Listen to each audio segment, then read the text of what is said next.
The Moxie Cinema is a true gem of the 417 located in downtown Springfield, bringing you a mix of both brand new and old films each month. And with me now is good friend of the show, Mike Stevens. Mike, thank you for being here. How are things? It's been so long, you forgot my last name. I forgot your name. I know, I'm already messing up. No, it's all good. Okay, so lots of exciting films coming this month that I'm super excited to get to. So first up, brand new film, Killers of the Flower Moon. Tell people about this one. So this is a new film by Martin Scorsese based on a book of the same name. Yes. And it follows this incredible story that happened in the 1920s where basically oil was discovered on Osage land in Oklahoma, and people quickly then moved in to try to steal, cheat, and eventually murder their way to the wealth of these native people.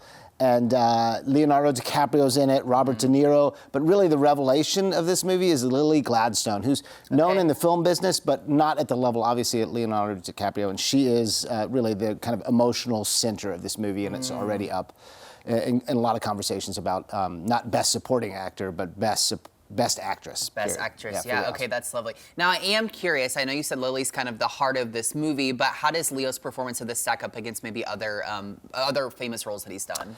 People are really, I think people are most excited about is that one of the two biggest actors that have worked with Martin Scorsese for years are Robert De Niro and Leonardo DiCaprio, and they've never been in the same movie together. So they're coming together. And yeah, they're together, and each one of their performances is getting raves. I mean, like everybody is really at the top of their game in this movie, and there's a lot of movies, so I'm glad they are, because it's 3.5 hours long. Oh my gosh, 3.5 hours, but worth the watch, it sounds like. Oh, so. Absolutely. Just, he's so good at keeping suspense going, telling stories. The visuals are stunning. It's just, the time does fly by. Yes, yes. Okay, so the next film, lots of fascinating things about this one, specifically Priscilla.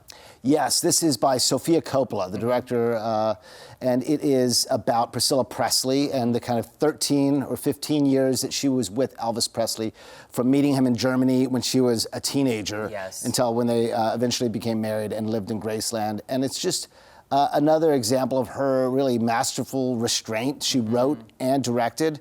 But for us, anyway, in Springfield land, the most interesting thing is that it has a local in the lead as Priscilla. Yes, Kaylee Spaney, which is super exciting. Little theater veteran. So yeah, very excited about that. And Jacob Elordi is Elvis, this kind of brooding, aloof. Kind of this young and up-and-coming, but very well-known actor at this point as well, which is exciting. Now, the thing I'm curious to know about this film is there's been a lot of headlines, again, around kind of the Presley family over the last few years. Elvis was obviously just out a few years ago with Austin Butler.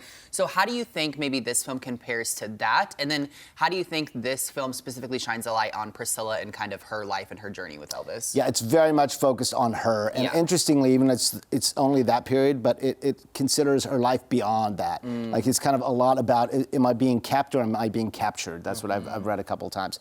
So it also did not have the cooperation of the Elvis Presley estate. Interesting. So there's no Elvis music in it, very much in opposition to the Austin Butler.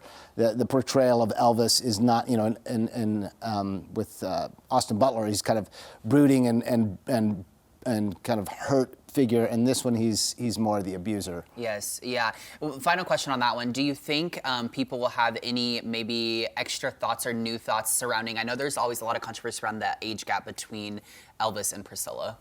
Yeah, I think it's definitely, people are going to see it with new eyes, and the kind of power dynamics, even beyond the celebrity of just somebody who's in their mid-20s and somebody who's 13 years old, somebody who's partying in their house in Memphis, and somebody who's studying for a high school exam in the bedroom.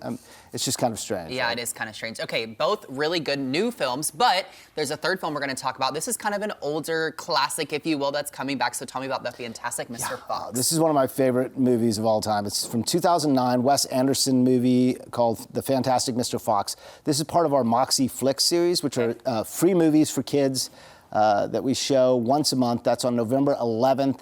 And who doesn't this movie has? George Clooney is Fantastic Mr. Fox. His wife is Meryl Streep. We have Willem Dafoe, Bill Murray, Owen Wilson. I mean, the list goes on and on. But it's just based on a Roald Dahl movie. Super charming, imaginative, and fun. Yes. Okay. Now, real quick, when are each of these films playing this month or the next coming weeks over at the Moxie? So, Killers of the Flower Moon starts today. Okay. And Priscilla, November 10th, and Fantastic Mr. Fox on the 11th. Okay, perfect. Final question for you. Any upcoming events or programming that you want to touch on? We are very excited to be showing a series of 4 films.